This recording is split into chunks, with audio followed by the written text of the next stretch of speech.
Good morning, ladies and gentlemen. It is Friday, May 3rd. Welcome to PAN Pacific Academy News. My name is Antonio. I'm Lisa Bo. The dates for our school's AP tests are getting near now. We hope that the AP students can get a good grade on their AP test. Let's go and hear about how students and teachers feel about the AP test.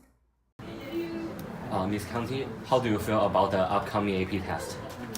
The upcoming AP test is going to be interesting. I only have one student, Chloe, who is going to be turning in her portfolio this year, and she's been working very hard over the last couple of years, and so she's very nervous but very excited. So I'm very happy with what she's done. Well, I gotta be honest, I'm a little nervous. I'm nervous for my students, but I think this has been a good year. They've prepared a lot for it, and I believe my students are ready. I hope I could say the same for the rest of PA, and I have high hopes. I think they're gonna do well. Thank you. For the AP exams, I am very nervous, but I'm studying very hard to get good scores on the AP exam. I think I will be fine. It's my first time to take AP test, and I'm very nervous about it. But I will try my best to review and get a good grade on it. I feel nervous, but I have been preparing really hard for the whole year, so I think it will be okay. Thank you, Billy, for your interview. Last Friday is our school's beach day. Beach day is a tradition in PA. Students will chat and play with their friends at the beach on that day. And also, teachers will prepare some sports for students, such as volleyball and soccer, to let students exercise. Beach day is an interesting and valuable trip for our students. Our reporter Peggy will interview some students to listen to their experience in beach day. Thank you, Lisa and Antoine. I'm Peggy. I'm the reporter of our PA News. Today, I'm going to interview some students about the beach day. For me, the beach day is very productive for a student because it can connect people from PAI and PAE together. So I think it's like a really productive day, and we should have it like every year.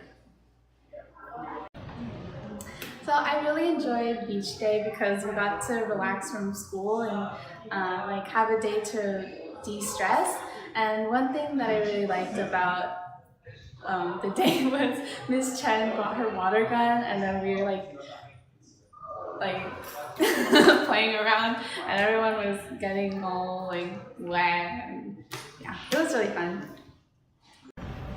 Okay, about the beach day, it's really fun because we were able to do a lot of activity and game with PAE students, and I was able to make new friends too. That is the best part. Thank you, Peggy, for your interview. During the weekend, our MUN team participated once more to a conference.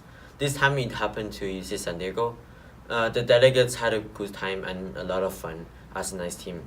Now let's go to Billy interviewing Oreo to learn about it. Thank you, Anton and Lisa. I'm the reporter Billy. Now I'm going to interview Oreo about the activities that MUN did last week. Hi, Oreo. Hi, Billy. Can you introduce yourself to the audience? Yeah, sure. My name is Oreo Abazari, and I'm a 9th grader here at Pacific Academy. Okay, thank you. And I heard that MUN went to San Diego to have a conference last week. So what did you guys do in the conference? So what we did in the MUN conference was that we traveled to San Diego, which is about 1 hour from here, and the people that went were Lawrence, Lauren, Joanna, UV, Moxie, Antoine, and I, and we competed with other schools in San Diego, and we discussed many different issues regarding the world. And what is your topic in the conference? I had 2 topics. My first topic was about the South Sudanese refugees, and my second topic was about the Rohingya people, and I represented South Korea. So, Ariel, how do you feel in the conference? I felt pretty good. I believe that the conference was 2 days, and I believe that in those 2 days I had a very productive session talking about my topics and debating with other delegates on how they should be solved. Okay, thank you for answering. And now let's go back to Antoine and Lisa in the studio. Last week, our ping pong club competed against some PAE's ping pong students, and our school won 4-1. Now we can go to Peggy in the field to talk to Min about the competition. Thank you, Lisa and Antoine. I'm Peggy. I'm the reporter of our PA News. Today, I'm going to interview Ming about the ping pong competition. Hi, Ming. Can I ask you some questions about the ping pong competition? Yeah, sure. First question is, do you think our school is stronger than PAE or PAE is stronger than us? To say, I think like our school is kind of like stronger than them because like I think we practice more than them and we practice every day. So I think that we're stronger than them. So you're saying like PAE need more practice? I feel like it because their skill is like kind of for beginner or beginner plus. Our school mostly intermediate or plus. The next question is, did you win in the competition? Yeah, I won the competition. And what's your feeling about the ping pong competition? I feel about my feeling is like it's kind of unfair for them because we have charge, which is like Olympian player. So like it's kind of unfair this game. Okay, congratulations, you won the ping pong competition. Thank you so much. Thank you. Let's go back to Lisa and Antoine in the studio. Around 2,000 people met together in the California desert to remember a dark part of the US history. Jin Matsuka's family came out from the Japanese Americans incarceration camps years before, and after 50 years, the annual visit of the desert became a tradition for the 150 people who visited often.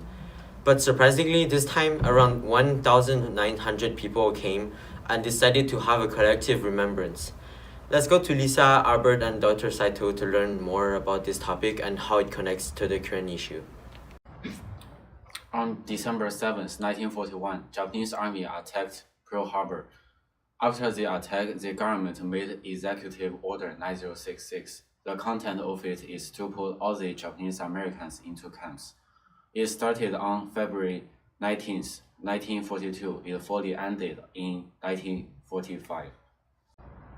In 1969, Japanese Americans made a group and they visited the camps. This is a tradition for Japanese American. They will visit camps every year. This year is the 50 years anniversary of this tradition. Over 1,900 people went to Manzanar to pilgrimage. They traveled from different places and come to Manzanar to remember the dark history. Also, some Muslim Americans went to pilgrimage after the attack on September 11, 2001.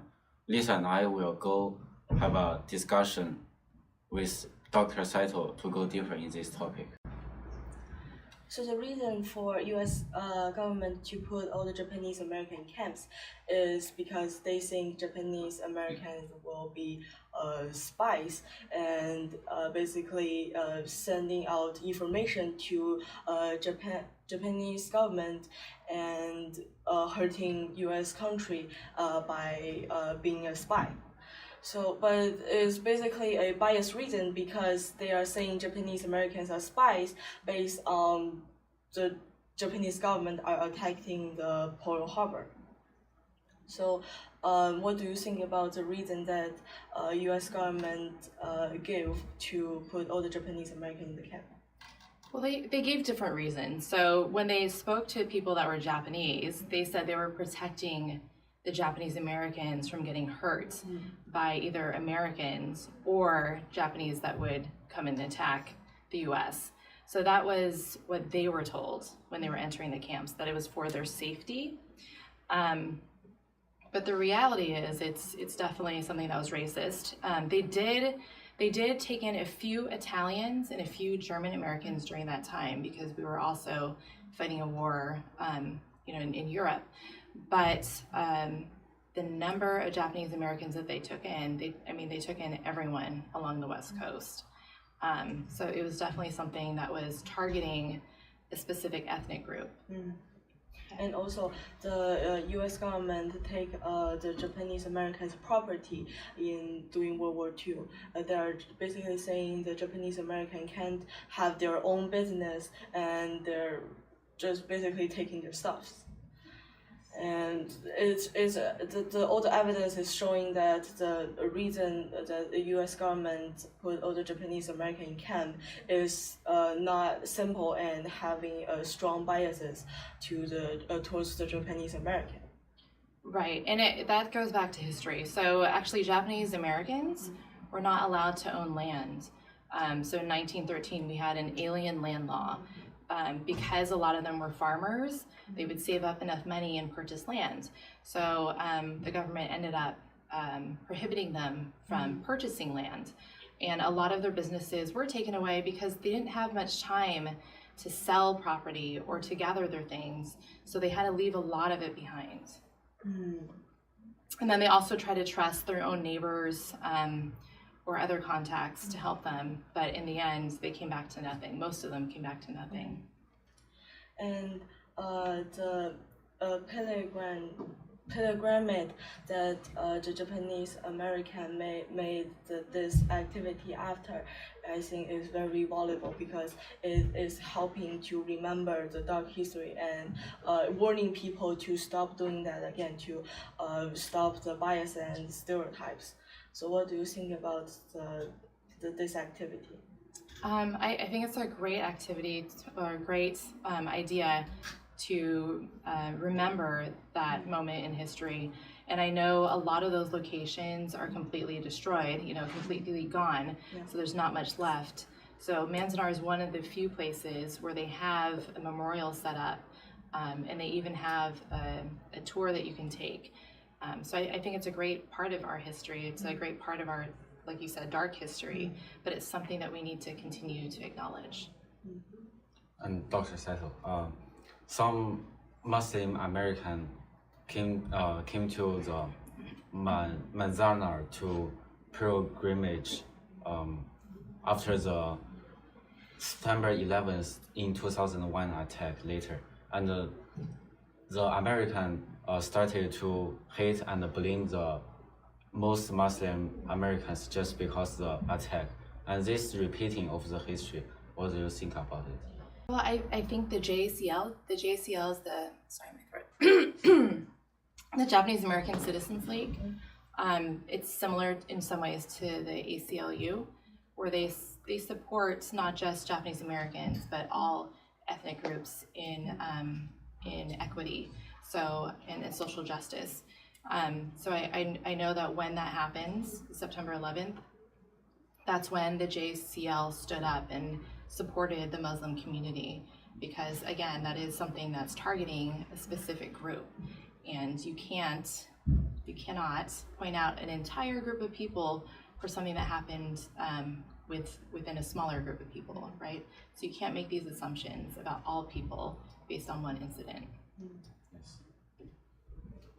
So it's actually a sad thing that we saw all the hate words that is being towards to the Muslim American after the September 11th attack, because it's basically repeating the history, and it's also let the bias continue.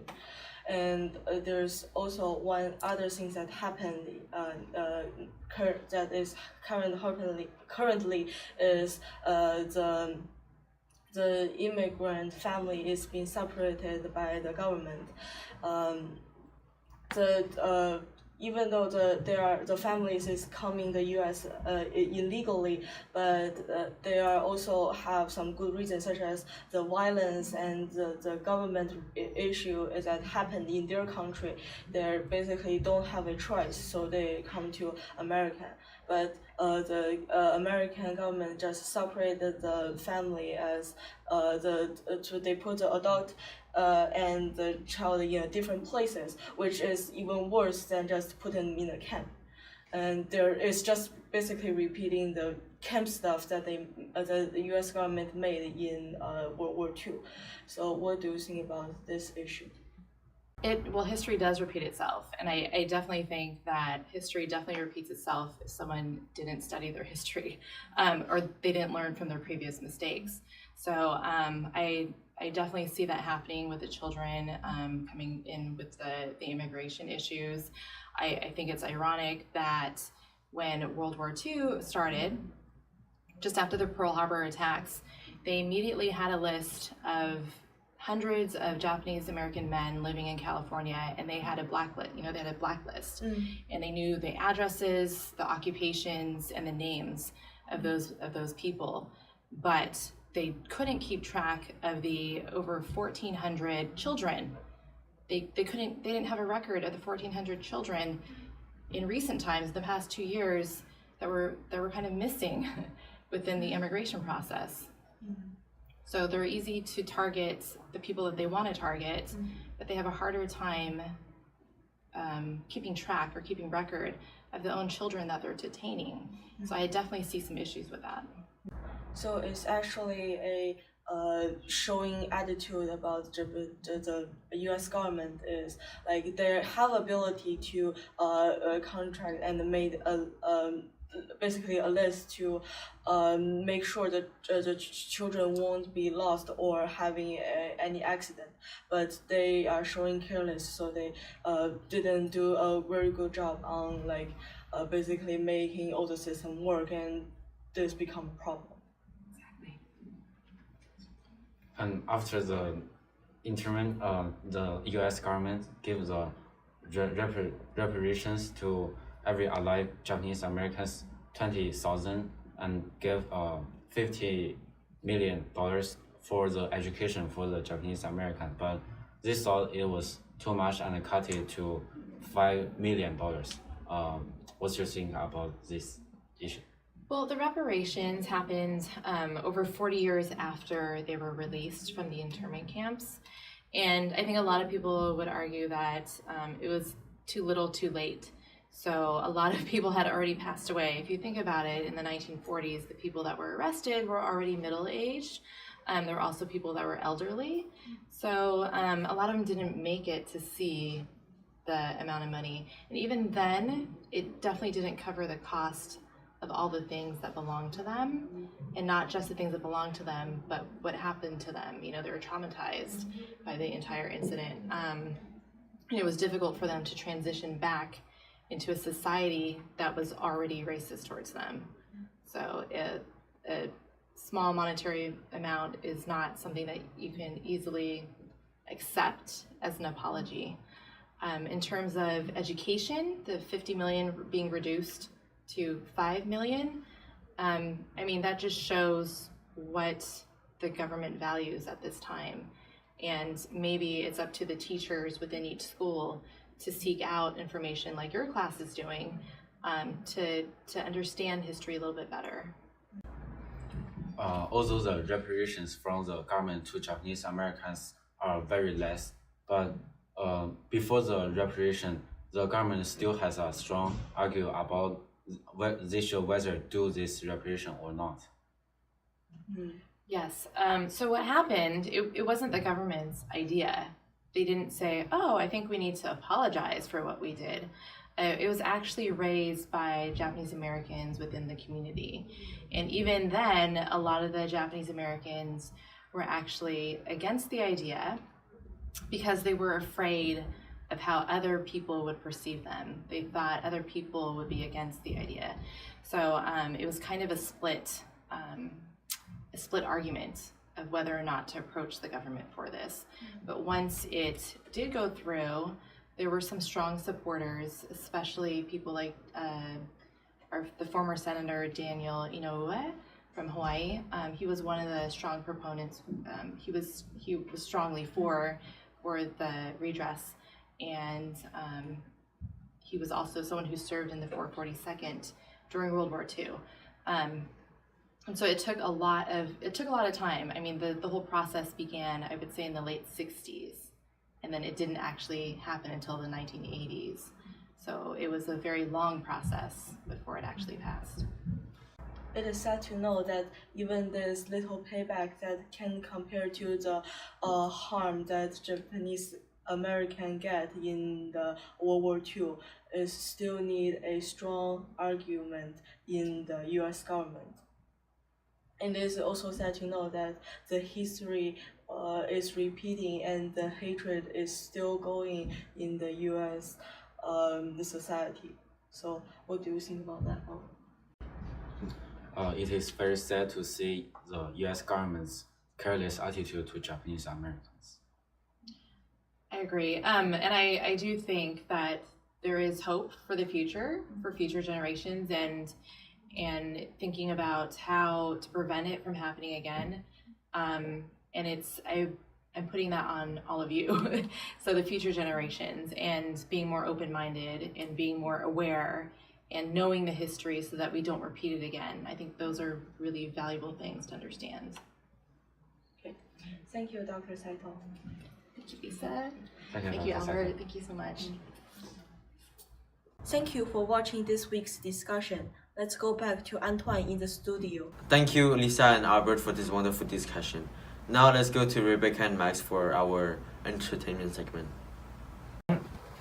Hello, this is our entertainment segment. My name is Max. My name is Rebecca.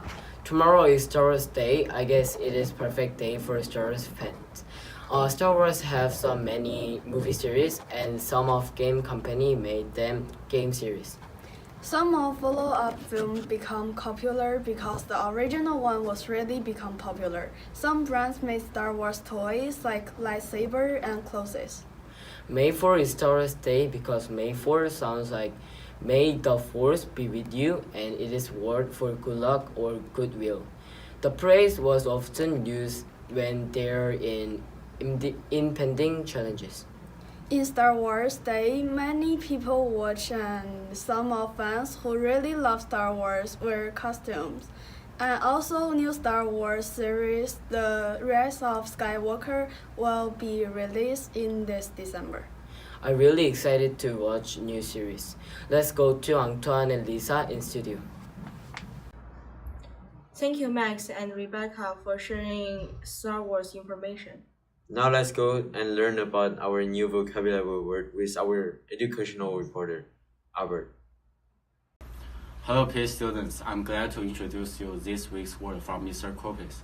The word is pacify. It is a verb. Its definition is to calm the anger or agitation of, to soothe, to cause to become calm or quiet. The second definition is to cause or force to become peaceful, to bring or restore to a state of peace or tranquility. For example, the tired parents to pacify the crying baby, but nothing worked. The second example is the leaders pacify the angry protesters by listening to their demands. Thank you and have a wonderful week. Now let's go back to Lisa and Antoine in the studio. Thank you, Albert, for teaching us. Oh, what is that? That's a VB card. Remember, if you want to earn it, all what you have to do is to talk to Mr. Corpus with his vocabulary word. Now let's switch to Sean to his Global Corner. Hi, this is Sean from Global Corner. Today, our special guest is Abdul. Hi, Abdul. Can you introduce yourself to audience? Hello, my name is Abdul and I'm a senior in PA and I'm from Saudi Arabia. I see. And then, if I visit Saudi Arabia, what food are you going to recommend me to try? I recommend that you try kabsa, which is basically like rice and chicken or rice with meat, but we add different spices and the rice is not like the Asian rice like sticking. The actual rice is like the sand, so it's not holding together. I see. I hope I can try that one time, hopefully. And then also, Ramadan is on Sunday. And then, can you explain more about that? I heard it's a month you do that. Yeah. Can you explain more about that? So Ramadan in our religion is a holy month where it's supposed that everyone don't eat anything or drink from sunrise to when suns go down. So it will be from May 5th and a whole month, or like 29 days, it depends. And its purpose that we feel poor people that can't eat the whole day and maybe wait for some helping to eat. Thank you for the interview, Abdul. And then let's go back to Antoine and Lisa in the studio. Thank you, Sean, for your interview. Now let's go to Derek with the weather. Hi everyone, welcome to Weather Focus. Today is May 3rd. Today's weather is sunny. The temperature is through 13 degrees Celsius to 23 degrees Celsius. Also, this Saturday and Sunday will be cloudy. The temperature will through 13 degrees Celsius to 21 degrees Celsius. It may be raining for this weekend, so please to check your cell phone before you go out. Now let's go back to Antoine and Lisa. Thank you, Derek, for teaching us about the weather. Let's go to Alex to know this week's lunch and birthday announcement. Thank you, Lisa and Antoine. Hi, I'm Alex, and today I'm going to announce the lunch menu first. So on Monday, we have pizza. Tuesday, we have sushi or seasoned chicken with rice. Wednesday, we have pork chop or spicy chicken. Thursday, we have popcorn chicken or fried chicken. Friday, we have BBQ short rib or fried rice. Also, we would like to say congratulations to these following people. They are Chris Zhu, Mark Liu, Alvin Xu, Cassidy Chaiba, James Bai, and Rose Zhang. Wishing you a wonderful day and all the most amazing things on your big day. Thank you. Now let's go back to Antoine and Lisa in the studio. Thank you, Alex, for your information. And also, thank you for watching our PA News. Hope you enjoyed our show. This is Antoine and Lisa. See you next week. Bye-bye. Bye-bye.